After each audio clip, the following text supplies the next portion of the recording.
오늘은 출애굽기 15장 1절과 2절 말씀 본문으로 내가 찬양하는 이유, 내가 찬양하는 이유 제목으로 말씀 전하겠습니다. 지난 수요일에 다리를 놓는 사람들, 우리 교회 봉사단체이죠. 참 자랑스러운 분들인데요. 이분들과 함께 회식을 했어요. 한 13명 정도가 함께 모였는데 제가 앉은 테이블이 있고 또 다른 테이블 이렇게 두 개로 나누어서 식사를 했습니다. 식사하는 중에 제가 앉지 않은 테이블에서 무언가 좀 소란스러운 소리가 들렸습니다. 옥신, 각신, 논쟁이 벌어진 거예요.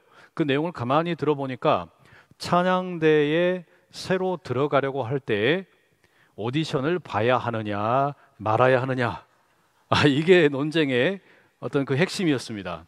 어떤 분들은 아니 찬양대에 들어가려면 당연히 오디션을 봐야지라고 하는 분도 있었고, 또 어떤 분들은 아니 누구나 마음이 중요하지, 그냥 받아주면 되지, 이렇게 이야기하는 분들도 있었습니다. 자, 여러분 생각은 어떠십니까? 찬양팀 또는 찬양대에 새로운 대원이 들어오려고 합니다. 오디션을 봐야 될까요? 아니면 원하는 사람이라면 누구나 다 받아줘야 되겠습니까? 대답하기 곤란하시죠? 일단 여러분, 찬양팀이나 찬양대가 하는 일이 뭔가 가만히 보면 예배 가운데 회중들의 찬양을 이끌어가는 역할을 합니다. 그래서 앞에서 노래하는 분들이 음정이 틀리면 회중들이 불안해합니다. 또 앞에서 찬양하는 분들의 몸짓이 이상하거나 어색하면 우리 회중들이 불편합니다. 그래서 어느 정도의 오디션은 필요하지 않나라는 생각을 갖습니다. 특별히 음악의 기본적인 소양을 확인하는 것도 필요하겠지만 자기 목소리가 소프라노인지 알토인지 또 테너인지 베이스인지 이 정도의 확인은 필요하겠죠. 그런데 이것 가지고 충분하다 말하기는 좀 어렵습니다. 우리가 찬양팀을 또는 찬양대를 하는 이유는 단지 음악적인 능력이 뛰어나기 때문은 아닙니다. 그것 말고 더 추가적인, 어쩌면 더 본질적인 중요한 것이 있습니다. 바로 그것을 오늘 우리는 이 출애굽기 15장의 말씀을 통해 나누어 보려고 합니다. 오늘 말씀은 교회에서 찬양 사역을 하는 분들, 찬양팀이나 또 찬양대 또는 챔버나 이 반주로 사역을 하는 분들은 꼭 귀담아 들으시면 좋겠어요. 그리고 찬양 사역자가 아니라 하더라도 예배의 자리에 나와서 입을 벌려 찬양을 하는 분들이라면 모두가 다 귀담아 좀 들으시면 좋겠습니다. 세 가지로 말씀을 드릴 건데요. 찬양의 본질이 뭐냐, 여기에 대해서 말씀드리겠습니다. 첫 번째는요, 찬양은 내 감정이나 기분이 아니라 하나님께서 행하신 일에 대한 이 반응, 응답이라는 사실입니다. 오늘 본문의 1절 말씀 함께 읽어보시겠습니다. 시작. 이때에 모세와 이스라엘 자손이 이 노래로 여호와께 노래하니 일러스되 내가 여호와를 찬송하리니 그는 높고 영화로우시며 말과 그 탄자를 바다에 던지셨음이로다. 우선 여러분, 이 출애굽기 15장의 맥락을 좀 말씀드릴게요. 여기에는 모세의 노래와 미리암의 노래가 담겨 있습니다. 성경에서 처음으로 찬양이라고 하는 것이 등장하는 본문입니다. 이 노래는 수많은 시편의 저자들에게 영향을 주었습니다. 어떤 점에서 그런가 하면 이 모세의 노래 가운데 성경적 찬양의 패턴이 담겨 있기 때문입니다. 그렇다면 이 본문이 가르쳐주는 찬양이라는 게 뭔가? 가만 들여다보면 무엇보다 하나님께서 행하신 일에 대한 백성들의 반응입니다. 하나님께서 무언가 행하신 일이 있는데 거기에 대해서 응답을 하는 게 찬양이라는 이야기예요. 본문을 보시면 출애굽기 15장의 노래, 모세의 노래가 되었든 미리암의 노래가 되었든 이것은 출애굽기 14장을 배경으로 합니다. 하나님께서 홍해에서 행하신 구원의 역사, 여기에 대한 반응으로 모세가 노래를 하고 미리암이 노래를 하고 이스라엘 백성들이 노래를 불렀다라는 이야기입니다. 그렇다면 찬양이라고 하는 것은 말씀에 의해서 만들어진다 말할 수 있겠습니다. 말씀이 찬양을 형성한다는 이야기입니다. 또 하나, 이 본문에서 아주 중요한 점이 하나 있어요. 그것은 모세와 미리암이 자기들의 기분이나 감정에 대해서 전혀 노래하지 않습니다. 자기 자신에 대해서 언급하는 부분은 사실상 제로입니다. 오로지 하나님께서 홍해에서 무슨 일을 행하셨는가, 이것을 가능한 한 가장 생생하게 전달을 하려고 예를 씁니다. 여러분, 우리는 우리가 원하는 대로 예배를 드리는 것이 아닙니다. 우리의 감정이나 기분을 따라서 찬양을 하는 것도 아닙니다. 우리는 감정이나 기분이 좋을 때 찬양하고, 감정이나 기분이 별로일 때는 찬양 부르지 않고 뒷짐지고 있고, 이렇게 하는 게 아니라는 말이에요. 우리가 말씀을 통해 하나님께서 어떤 분인지 배우시고, 또한 하나님께서 행하시는 역사를 배웁니다. 그러면 이 말씀에 대한 반응으로 찬양을 하는 겁니다. 하나님께서 행하신 기이한 구원의 이야기, 거기에 대한 반응으로 찬양이 나오고 예배가 나오는 겁니다. 이게 성경이 가르치는 예배요 찬양이라 말할 수 있습니다. 이런 관점에서 오늘 우리가 드리는 예배와 찬양에 대해서 돌아볼 필요가 있겠죠. 과연 우리는 말씀을 통해 우리가 확인하게 된 하나님에 대해서, 하나님의 역사에 대해서 찬양을 하는 것인지, 아니면 나의 기분과 나의 감정을 따라서 찬양을 하는 것인지 성찰을 할 필요가 있습니다. 사랑하는 성도 여러분, 특별히 우리 찬양대와 또 우리 찬양팀 여러분은 아주 중요한 일을 맡고 계시는데, 성경 속에 담겨 있는 노래는 하나님의 이야기에 대한 반응입니다. 하나님의 이야기가 예배를 만들고, 예배가 신앙 공동체, 교회를 형성을 합니다. 따라서 찬양을 앞장서서 부르는 사람들은 너무 중요한 일을 하는 것이죠. 찬양은 하나님께서 행하신 일을 다시 말하는 겁니다. 우리는 찬양을 통해 하나님께서 행하신 일에 다시 빠져 들어갑니다. 찬양은 우리가 하나님의 이야기 속으로 들어가도록 돕는 그런 역할을 합니다. 그래서 찬양은 내 감정이나 기분에 따라서 좌우되는 것이 아니라 하나님의 일하심에 대한 반응입니다. 우리 안산제일교회 모든 찬양팀 그리고 찬양대, 바로 그런 하나님을 찬양하는 은혜로운 찬양팀 되기를 축복합니다. 또한 우리 안산제일의 모든 성도님들, 예배의 자리에서 입을 열어 찬양할 때마다 그렇게 내 기분과 감정이 아니라 하나님의 이야기에 대한 반응으로 찬양하실 수 있기를 축복합니다. 두 번째, 찬양은 나의 삶이 하나님의 훨씬 더 커다란 이야기에 속해 있다라는 것을 고백하는 겁니다. 내 삶이 하나님의 이야기에 포함되어 있다라는 고백, 그게 찬양이란 말이에요. 자, 본문에 보면 오늘 이 모세의 노래가 성경의 다른 부분들과 아주 밀접하게 연결이 되어 있습니다. 다시 말하면 시대가 다르고 장소가 다른데 모세의 노래를 다른 사람들이 가져다가 그대로 인용을 하는 경우들이 꽤 있어요.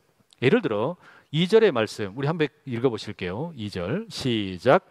여호와는 나의 힘이요 노래시며 나의 구원이시로다. 그는 나의 하나님이시니 내가 그를 찬송할 것이요 내 아버지의 하나님이시니 내가 그를 높이리로다. 자, 여기서 여러분 맨 앞에 나오는 여호와는 나의 힘이요 노래시며 나의 구원이시로다, 이런 노랫말이 있잖아요. 이 똑같은 표현이 구약 성경의 다른 곳에서 두 번 인용이 되고 있습니다. 이사야 12장 2절 제가 읽어드릴게요. 보라, 하나님은 나의 구원이시라. 내가 신뢰하고 두려움이 없으리니 주 여호와는 나의 힘이시며 나의 노래시며 나의 구원이심이라. 똑같죠? 이 구절은 이사야가 하나님의 백성의 최후의 구원에 대해서 이야기하는 11장 뒤에 그 하나님에 대해서 찬양하는 것입니다. 또 시편 118편 14절에도 이런 구절이 있어요. 여호와는 나의 능력과 찬송이시요 또 나의 구원이 되셨도다. 사실상 이 구절 역시 출애굽기 15장 2절과 아주 동일한 표현입니다. 이 시편은 시편 110편에서 메시아의 최후 승리에 대해서 노래를 하고 거기에 대한 응답으로 시편 118편에서 노래하고 있는 겁니다. 그러면 여러분 보세요. 출애굽기 15장에 나와 있는 모세의 노래는 출애굽의 사건, 홍해에서의 구원을 기념하여 부르는 노래인데, 이사야 12장과 그리고 시편 118편은 시대가 달라요. 장소도 다릅니다. 그리고 그 맥락은 뭐냐면 메시아를 통해서 이루어질 하나님의 최후 승리를 노래하는 것입니다.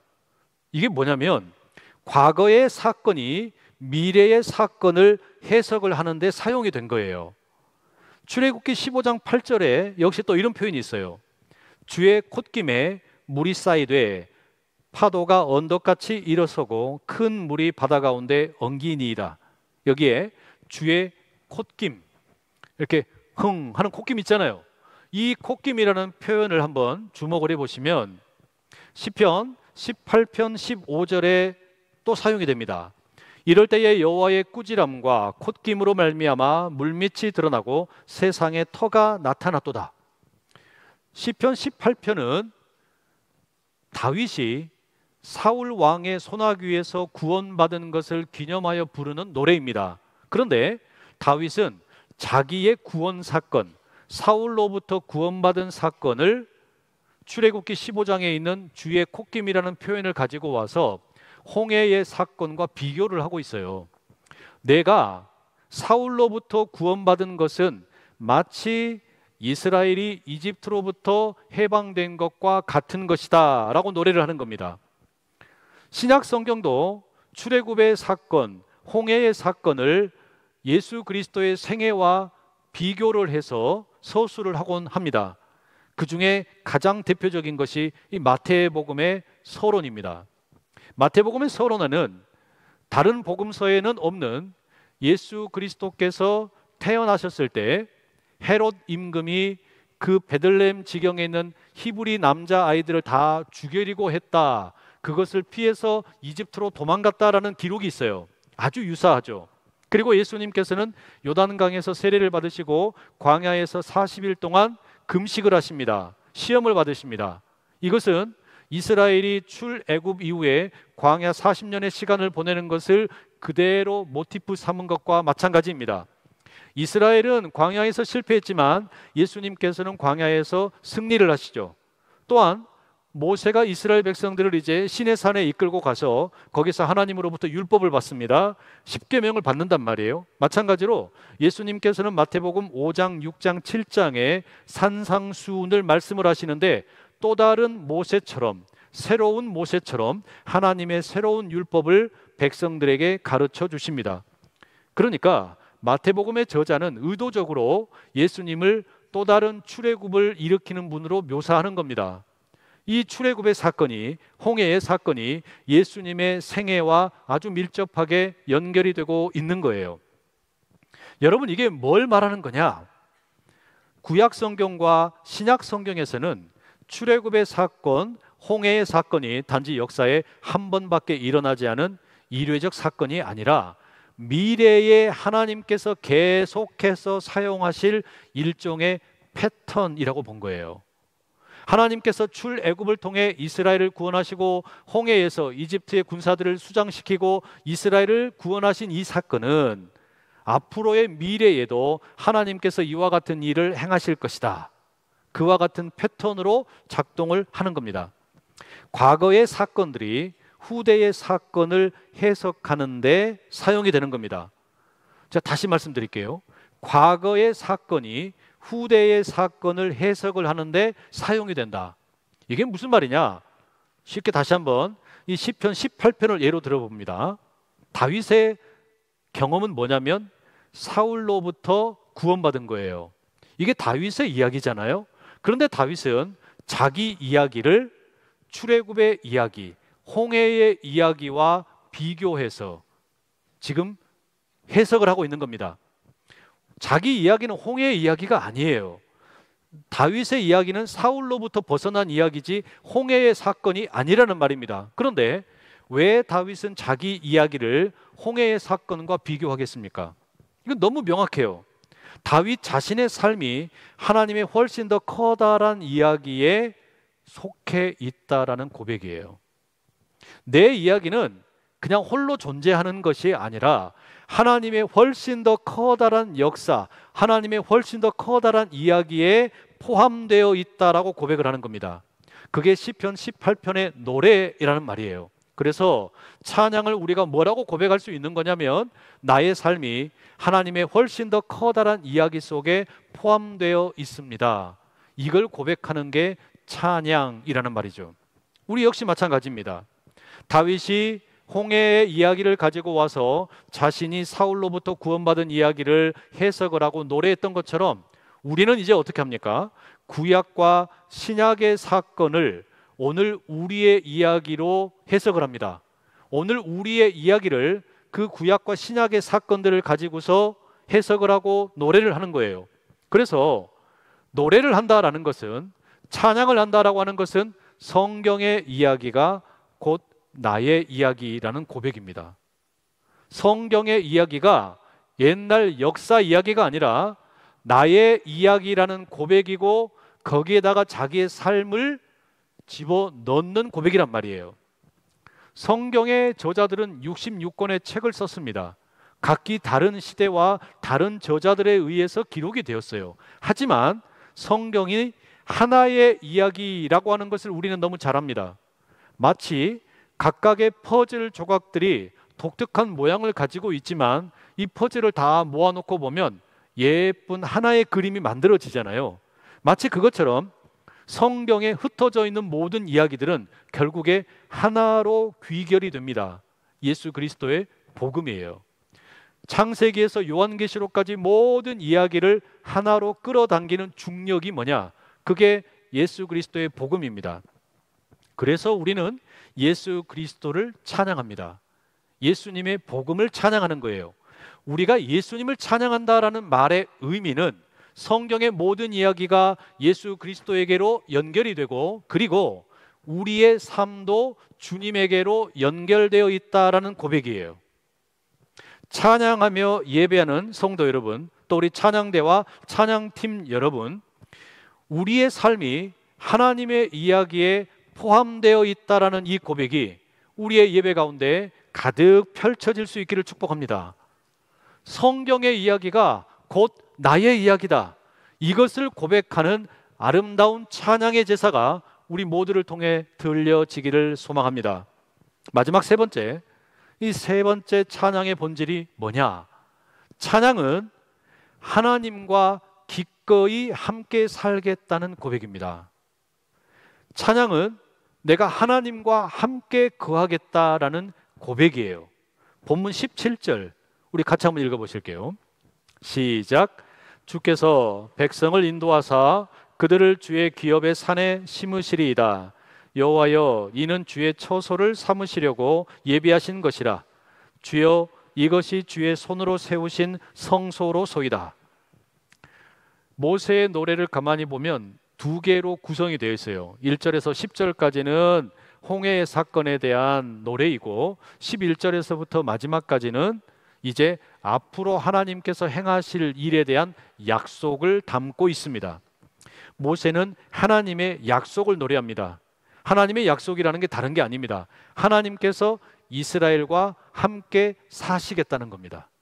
하나님께서 이스라엘과 함께 사시겠다라는 그 약속, 그게 오늘 17절에는 심으신다라는 표현 속에 녹아 있습니다. 이게 찬양의 본질 중 하나입니다. 하나님께서 그의 백성을 어딘가에 심으신다라는 거, 그것은 함께 살겠다는 뜻인데, 이와 같은 심으신다라는 표현이 구약 성경에 여러 곳에 흩어져 있어요. 사무엘하 7장 10절과 11절에 이런 말씀이 있습니다. 이제 내가 한 곳을 정하여 거기에 내 백성 이스라엘을 심어 그들이 자기의 땅에서 자리 잡고 살면서 다시는 옮겨 다닐 필요가 없도록 하고 이전과 같이 악한 사람들에게 억압을 받는 일도 없도록 하겠다. 이전에 내가 나의 백성 이스라엘에게 사사들을 세워준 때와는 달리 내가 너를 너의 모든 원수로부터 보호하여서 평안히 살게 하겠다. 이게 세번역 성경인데요, 제가 읽어드린 이 구절은 하나님께서 다윗을 위대하게 하시겠다는 약속이고, 나아가 다윗에게 영원한 나라를 주시겠다. 그래서 다윗의 나라를 심어주겠다라는 말씀입니다. 시편 80편에도 심으신다라고 하는 하나님의 표현이 등장을 합니다. 자, 하나님께서는 그의 백성이 평화롭게 살 수 있도록 죄악에 대해서 걱정할 필요가 없도록 어딘가에 심으시겠다. 그리고 함께 살겠다라고 말씀을 하시는데요. 그러면 어디에 심으시겠다는 걸까요? 오늘 본문 이 출애굽기 15장 17절에 보면 하나님께서는 이스라엘을 주의 기업의 산으로 인도하겠다 말씀합니다. 그게 처음에는 시내산입니다. 그리고 나중에는 약속의 땅 가나안이 됩니다. 이스라엘 백성들은 가나안 시온산에 성전을 세우게 됩니다. 하나님의 집입니다. 하나님의 집을 짓고 하나님의 백성들은 그 주위에 둘러 심어져서 함께 산다는 이야기예요. 그리고 이것은 마지막 때에 요한계시록의 말씀에 보면 하나님의 집이, 하나님의 거처가 저 하늘 위에서 땅으로 내려와서 하나님의 백성들과 함께 살게 될 것이다 라는 우주적인 성전의 개념으로 확대가 됩니다. 자, 이 구절을 우리가 이렇게 읽는 이유는 출애굽의 목표가 무엇인지를 깨닫게 해줍니다. 여러분, 하나님께서 이스라엘을 왜 구원하셨을까요? 하나님께서 이스라엘을 왜 이집트로부터 구원하셨을까요? 다른 이유가 아닙니다. 이스라엘과 함께 살고 싶어서 그렇게 하신 겁니다. 이스라엘을 구원하셔서 이스라엘아 너 나랑 함께 살자. 그게 출애굽의 이야기예요. 하나님의 집을 짓고 이스라엘이 자기 백성들의 집을 짓고 함께 살자라는 겁니다. 그래서 출애굽기의 말씀에 상당히 많은 부분이 뭐냐? 하나님의 집 짓는 이야기입니다. 하나님의 성소를 짓는 것과 관련된 규정들이 있어요. 또 하나 뭐라고 되어 있습니까? 이스라엘 백성들이 하나님과 살기 위해서 지켜야 할 규례, 규칙에 대한 내용이 상당 부분 있습니다. 그렇습니다.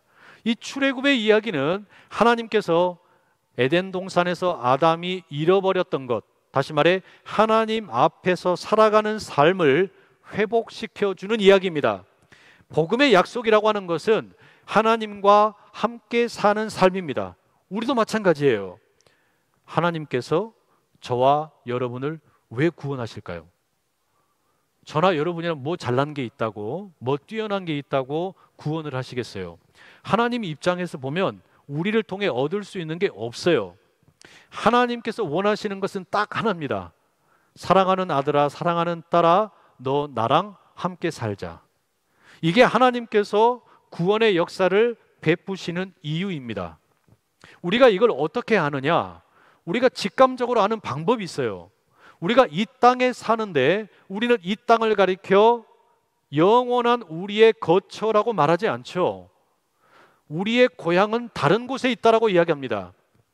우리는 이 세상에 발을 디디고 살아가지만 다른 세상이 있다라고 믿기 때문에 이 세상을 사는 동안에 자주 소외감을 느낍니다. 사도 베드로는 베드로전서 2장 11절에서 이 땅에서 우리의 삶을 가리켜 거류민과 나그네라고 부릅니다. 최희준 씨가 인생은 나그네길 우후 했는데 여러분, 인생의 나그네라는 게 무슨 이야기겠습니까? 이곳이 우리의 영원한 집이 아니라는 이야기잖아요. 우리는 그것을 직감을 하고 있는 거예요. C.S. 루이스가 이렇게 말합니다. 만일 당신이 진정 물질주의 세계의 산물이라면 어째서 이 세상이 낯설게 느껴지겠습니까? 만약에 우리가 정말로 이 세상이 전부라면 왜 이 땅을 살면서 때때로 여기가 이질적이고 낯설게 느껴지는 그런 때가 있느냐라는 말이에요. 지구상의 거의 모든 문명에는요, 나름의 방식의 사후세계가 있습니다. 현대 사회만 이 사후세계를 부정하고 있지, 지금까지 인류의 역사를 보게 되면 그 장소가 어디든 시대가 언제였든지 간에 나름의 방식으로 종교적인 표현으로 사후세계를 그림을 그렸어요. 이집트도 그렇게 했고 우리 민족도 그렇게 했고 뭐 중국의 문명도 그렇게 했습니다. 왜 그럴까요? 우리 안에는 고향을 그리워하는 본능이 있어요.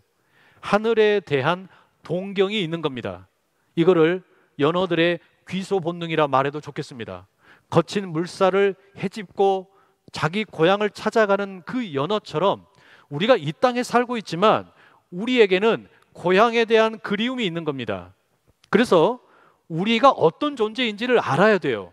이 땅에 살고 있지만 우리는 나그네이고 우리는 결국에는 하나님의 집에서 하나님과 함께 살아가도록 지어진 존재라는 이야기입니다. 그래서 우리는 하나님의 집에서 살기 위해 지어진 존재라는 것을 기억해야 됩니다. 문제는 우리가 죄를 지어서 아담이 하나님의 집으로부터 에덴 동산으로부터 추방을 당하게 된 것처럼 우리가 하나님과 함께 살 수 있는 자격을 상실해 버렸습니다. 이 문제를 해결하기 위해서 오신 분이 누구냐? 그게 예수님이란 이야기예요. 예수님이 이 땅에 오셔서 하시는 일은 우리가 잃어버린 그 자격, 하나님과 함께 하나님의 집에서 살 수 있도록 그 길을 내시는 분입니다. 이게 또 다른 출애굽이라고도 말할 수 있습니다. 그래서 예수님은 우리의 죄를 대신 짊어지시고 스스로가 부정하게 되시고 십자가에 달려서 돌아가셨다는 이야기입니다. 하나님의 진노의 바다에 우리 대신 빠지시고 우리를 그 홍해와 같은 죽음의 바다에서 건져내셨다는 이야기입니다. 그래서 예수님께서 요한복음 15장 1절에 이렇게 말씀하시죠. 나는 참 포도나무요 내 아버지는 농부라. 예수님은 하나님 아버지에 의해서 이 땅에 심겨진 포도나무가 되십니다. 하나님께서는 예수님을 이 땅에 심으시고 그 가지들이 뻗어 나가면서 이 땅의 모든 만민들을 다 그 그늘 가운데 쉴 수 있도록 그늘과 위안을 제공을 하는 겁니다. 그래서 예수님이 포도나무가 되시고 우리는 가지가 되는 겁니다. 하나님의 계획, 당신의 백성과 함께 사는 것인데 하나님과 함께 살기 위해서 우리는 예수 그리스도 그 포도나무에 접붙임되는 것이 필요합니다. 포도나무 안에 예수님과 함께 붙어 있게 될 때 우리는 하나님의 집에 들어갈 준비를 갖추게 된다라는 이야기입니다. 여러분, 이게 복음의 약속이에요. 그리고 이게 우리가 찬양을 하는 이유입니다. 찬양을 왜 하냐? 찬양이라는 게 뭐냐? 찬양은 하나님과 함께 살겠다는 고백이란 이야기예요. 나는 하나님과 함께 살겠습니다. 이 땅에서 사는 것이 전부가 아니고 나는 하나님의 집에서 하나님과 더불어 함께 거하겠습니다. 이것을 고백하는 게 찬양이라는 말이에요. 그러니 하나님께서 나와 함께하기를 원하신다라는 것을 깨닫고 기꺼이 그분과 함께하기 위해 예수 그리스도 포도나무에 달라붙어서 주님의 성호를 찬양하는 우리 모두 될 수 있기를 간절히 축복합니다. 하나님과 함께 거하여 살자 말씀을 드리는데 별로 아멘이 없어요. 나는 이 땅에 좋사오니 나는 영원히 이 땅에 살겠노라 그렇게 말씀하시는 게 아니라면 하나님을 찬양하는 여러분, 하나님과 함께 영원히 거하는 그 복을 누리기 위해 주님을 찬양하는 모두 되실 수 있기를 축복합니다. 최근에 넷플릭스에서 커다란 화제가 되고 있는 애니메이션이 있습니다. 우리나라를 배경으로 하고 있는 K-팝 데몬 헌터스라는 작품이에요. 이게 아마 캐나다에 살고 있는 캐나다 교포가 만들었다고 합니다. 이 작품에는 헌트릭스라는 K-팝 여성 아이돌 그룹이 등장합니다. 3명의 멤버로 이루어진 그룹입니다. 근데 배경은 이런 거예요.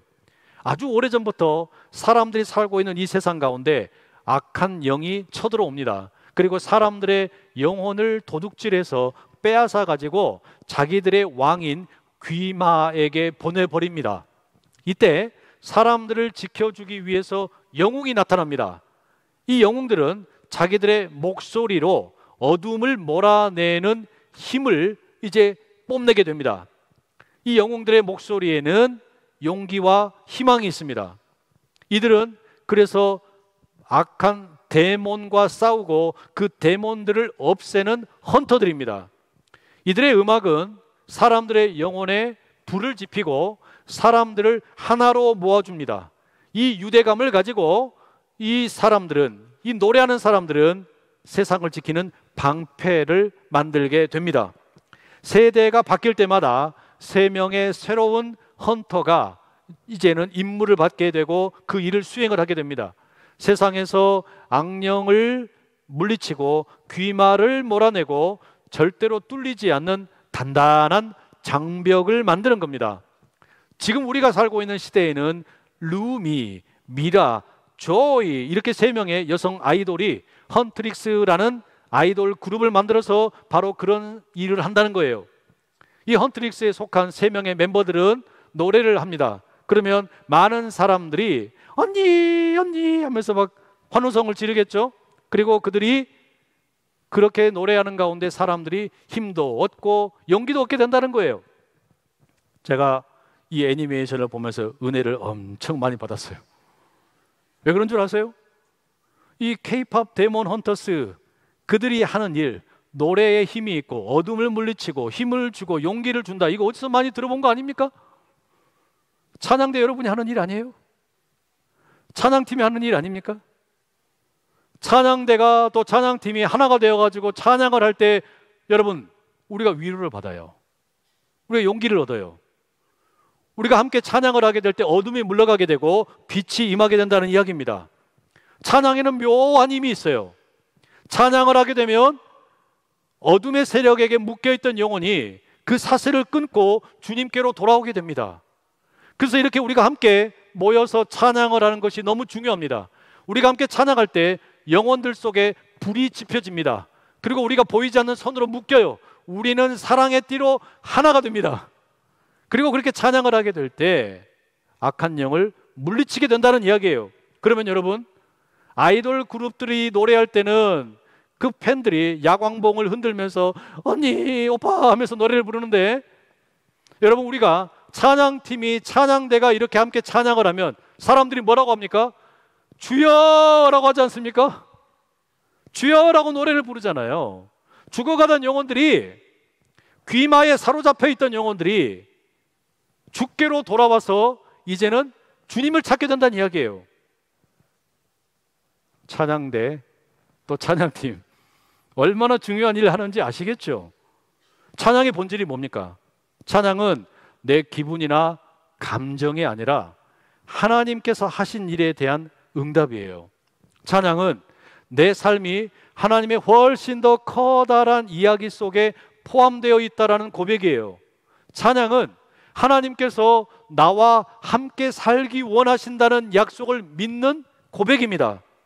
그래서 우리가 찬양하는 거예요. 때문에 앞에서 찬양을 이끌어가는 분들은 너무 중요합니다.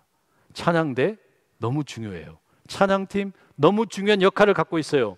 그런데 여러분들에게는 아주 중요한 과제가 있습니다. 그게 뭔 줄 아세요? 찬양대와 찬양팀에게 주어진 과제가 뭐냐? 하나가 되는 겁니다. 찬양팀이 하나가 되어야 되고 찬양대가 하나가 되어야 되고, 여기 함께 모여있는 찬양을 하는 우리 모든 회중들이 하나가 되어야 됩니다. 마음을 모아야 돼요. 그래야 온전한 찬양의 제사를 드릴 수 있고 악한 귀마에게 빼앗겼던 영혼들이 돌아오게 되는 것이고, 뭇 영혼들이 언니 오빠 하던 소리가 주여라는 음성으로 바뀌게 된다는 이야기예요. 찬양팀이 마음이 하나가 되지 않고 다투고 싸우면, 또 찬양대가 하나가 되지 않으면 성도들이 제일 먼저 알아요. 에이구, 오늘 싸웠네, 오늘 망쳤네, 반주하고 밴드 찬양 싱어들 목소리가 안 맞네, 챔버랑 지휘자랑 따로 노네, 소프라노하고 알토하고 싸웠네. 이거 여러분 성도들이 금방 알아요. 혹시 성도들은 몰라도 저는 압니다. 제가 엄청 민감해요. 그래서 저는 그거 다 알아요. 그래서 여러분, 찬양하는 사람들이 갈라지고 다투면 티가 나게 되고요, 그런 찬양에는 힘이 없어요. 그런데 설령 조금 실력은 떨어질지 몰라도 찬양대가 하나가 되고 챔버가 하나가 되고 지휘자가 하나가 되고 찬양팀이 하나 되고 인도자가 하나가 되고 모든 밴드 멤버들이 하나가 되면요, 그 찬양에 울림이 있어요. 예배를 드리는 사람들이 하나로 모아지는 그 역사가 일어나요. 그게 여러분 예배의 진정한 찬양의 역사입니다. 사랑하는 여러분, 우리 교회는 어떻습니까? 이 교회는 거대한 찬양대입니다. 우리 모두가 다 찬양대 멤버예요. 제가 지휘자입니다. 이래봬도 제가 지휘자로 여러분을 이렇게 인도하는 거예요. 이 손가락을 따라서 여러분이 함께 움직이셔야 돼요. 그렇게 우리가 하나가 되어서 한 목소리로 찬양을 하게 되면 어둠의 세력이 떠나가게 될 줄로 믿습니다. 병마가 떠나가게 될 줄로 믿습니다. 흑암의 세력을 이기고 귀마에 붙들려 있던 영혼들이 돌아오게 될 줄로 믿습니다. 그때 우리가 그들과 함께 외칠 겁니다. 주여! 주여! 우리의 부르짖음을 들으시고 우리의 찬양을 들으시고 우리가 우리의 감정이나 기분으로 노래하는 게 아니라 하나님의 일하심을 노래합니다. 우리의 삶이 하나님의 거대한 이야기 속에 포함되어 있음을 노래합니다. 하나님과 함께 하기를 원한다는 우리의 고백을 받아 주시옵소서. 바로 거기에 찬양의 능력이 있다는 이야기예요. 그와 같은 아름다운 찬양의 제사를 올려드리는 우리 모두 될 수 있기를 간절히 축복합니다. 기도하겠습니다. 사랑하는 하나님, 찬양은 내 감정이나 기분이 아니라 하나님의 일하심에 대한 반응이요, 찬양은 하나님의 이야기에 내 삶이 포함되었음을 고백하는 것이요, 찬양은 기꺼이 하나님과 함께 하기를 원한다는 고백입니다. 주님, 우리가 찬양합니다. 찬양을 통해 용기와 희망을 주고받기 원합니다. 우리가 찬양할 때 영혼의 불을 지피고 사람들을 하나로 모으기를 원합니다. 그러니 찬양하는 모든 이들이 하나 되게 도와 주시옵소서. 예수님의 이름으로 기도드립니다. 아멘.